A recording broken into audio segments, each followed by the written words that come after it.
Hi, this is Daniel Hutchins, and today we're talking about an article about Catwoman. So, Catwoman from our friends Screen Rant. So Catwoman's whip returns in a stunning new cover fan art. Okay, so this is pretty neat though, but there are some pictures if you want to check them out on ScreenRant.com. Just go to ScreenRant.com, go to Catwoman's whip returns the stunning new cover arts, and you can read your information from there. But I am going to read this information courtesy from me to you.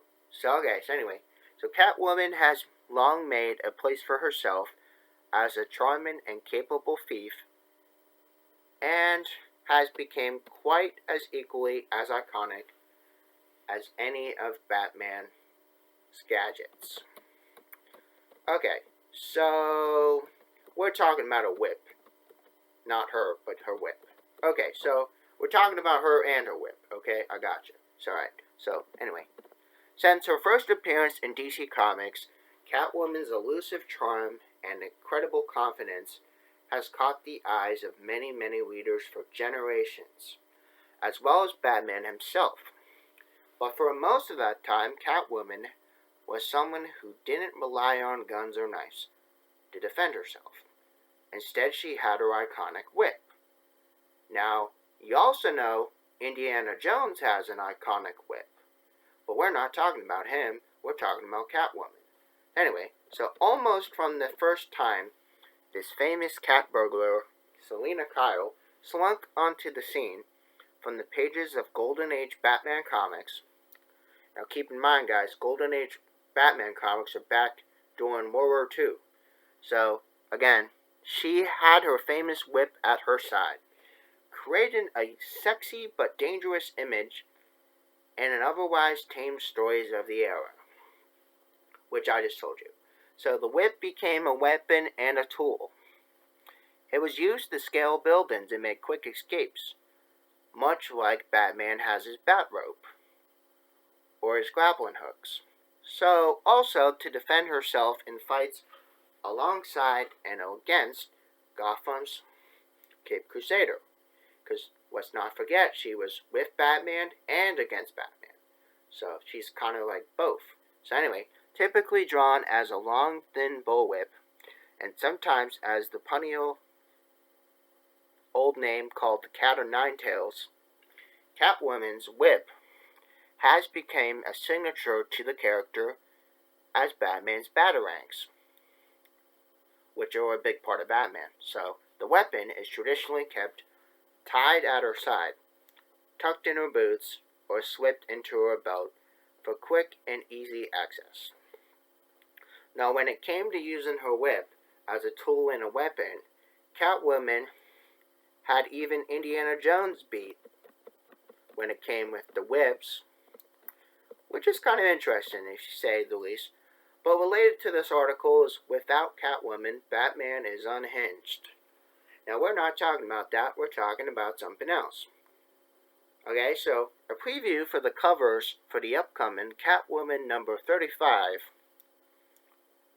Yes, they do make Catwoman comics. You can check them out at the comic book store. It shows Selina Kyle at her best, dressed in her iconic black styles. And her variant cover from the Jenny Frenson shows Selina sporting her famous whip, hinting at its possible return in the particular comic strip run. Frenson's art portrays a stunning and confident Selina Kyle as she has offered the readers a confident smirk, which is kind of like a grin. She knows she's capable and a force to be reckoned with.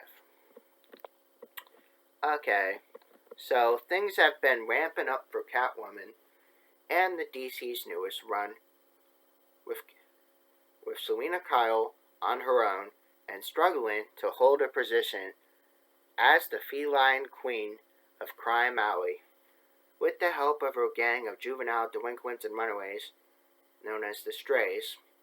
In the midst of setting up shop, Selina Kyle hears a new powerful street drug hidden in Gotham, and at the center of it there was a missing Poison Ivy, who may be the source of this drug herself. Now, having taken down the Magistrate's communication networks and replaced them with her own, the Strays are ready to their next battle for the streets on Gotham. And Harley Quinn is about to set off to track down Catwoman and rescue Poison Ivy. Okay, so it's kind of like a tag team thing. So it's likely that readers can accept some knockdown, drag-out fights between the women of Gotham and the drug dealing villains. And with this awesome cover art that you can check on ScreenRant.com, readers can assume that Catwoman won't be relying on her fists alone to do her fighting. So there you go, guys. That's just a little bit of some cool information about Catwoman and her trusty whip.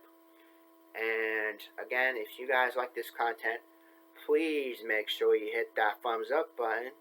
And again, I try to spin out some of the best, most interesting videos for you. And if you have suggestions, leave them in my comments. I like to know what some of the community thinks about what they want to hear or what they want to have discussed or talked about in my article discussions. Again, comments are free range. You can comment any ideas you want, as long as they relate to comic book universe. And again, as always, make sure you subscribe and have a nice rest of your day. And I'm going to be spinning out some more videos throughout the day and throughout the night. And I'm probably going to do some more videos this weekend. Just have to kind of get my ideas together and think about what I'm going to do. So again, see you in the next video. Bye.